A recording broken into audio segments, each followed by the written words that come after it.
Meanwhile, in Iran, thousands took to the streets today to mark 40 days since the death of their supreme leader, Ayatollah Ali Khamenei. It's the start of 3 days of mourning in Iran that include intense public displays of grief. On Friday, mourners are planning formal prayers and a march to the site where Khamenei was killed at the start of this war. Meanwhile, Khamenei's son, Mojtaba Khamenei, has been named as his successor. Now, with the two sides at odds over the terms of this ceasefire, there's also disagreement over the Strait of Hormuz, as we've been talking about, a major shipping route. Now, the White House says the strait is now open, but Iran is restricting the passage of oil tankers. I want to bring in Matt Smith, the analyst at Kpler, a data and analytics firm. Matt, thank you so much for being with us. Help keep track of all this for us, because it's a little confusing. What are you seeing in the Strait today and yesterday? Did any oil tankers go through? Well, yesterday, Elizabeth, we saw 5 dry bulk carriers go through. So no oil tankers yesterday. And then today we have seen 3 more dry bulk carriers go through. However, we have seen some oil tankers. So 3 out of 4 of them, though, are from Iran and are taking, one is empty, 2 is full, but they're very small as well. The other one is from UAE, and the ones that are loaded are going to India. So small tankers, point being here, they're from Iran.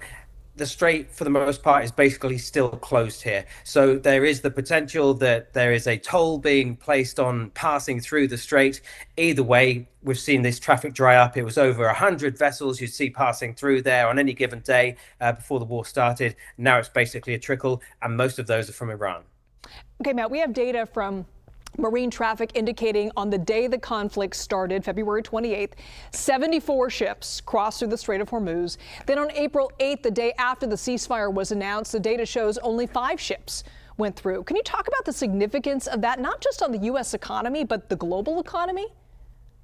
Oh my gosh, Elizabeth. So when we're talking about the Strait Day, we see, it's about a third of the world's seaborne crude that is passing through there, 15 million barrels per day. And now it's basically slowed to a trickle. It's also a lot of fertilizer, dry bulks. It is clean products. So that is gasoline, diesel, jet fuel. And so it's all manner of things. And so while we've been seeing oil prices charging higher here, you've seen diesel prices, jet prices charging even higher. And so what this means is now the Strait has essentially been closed for the best part of 6 weeks now. We are going to be hearing more and more about airline flights being cancelled, fuel scarcity in certain countries. It's going to start in Asia and in Europe, but it's going to happen globally, and it's going to happen across these various energy commodities. And Matt, Iran is now saying they will charge a toll $1 per barrel. What kind of reaction are you hearing to this proposal from the Gulf states and the shipping companies who heavily rely on the Strait of Hormuz? Well, I think the traffic tells you everything, Elizabeth, right? We've seen that traffic just drying up. And so there may be some people that are willing to pay that $1 a barrel to pass through. If you are an Asian refiner, you need that product.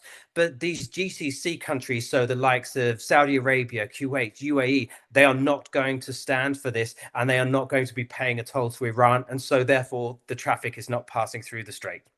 I want to put up this map of the Strait, Matt, and this was released by Iran. I'm curious, have you been able to verify the authenticity of this map?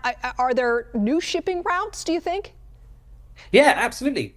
You can see it on our playback. There's 2 shipping routes traditionally that are kind of more south there. Now what you're seeing is all of these vessels, the ones we've seen today, yesterday, etc. They are going up north there. They're going past Bandar Abbas, basically, which is in Iranian waters. And so you have got these new routes where these cargoes are going. They are basically being considered the safe route to go. So we don't know if there are mines been placed in the Strait of Hormuz. Either way, the threat of passing through there is the risk of being hit by a missile, by a drone, the mines as well. And so this safe route is something that is very much becoming established here. And you've basically been given the agreement by Iran to pass through there. I want to narrow our focus here for a moment, Matt, on gas prices. I want to start with the worst case scenario. If the ceasefire fails, how much more could we see gas prices go up? And if it holds and the fighting stops indefinitely, how quickly could we see those prices go down? Sure. Well, one thing to bear in mind, you are seeing oil being rerouted by Saudi Arabia to the Red Sea here. Now, just in the last hour or so, there's been headlines that Saudi production has been hit.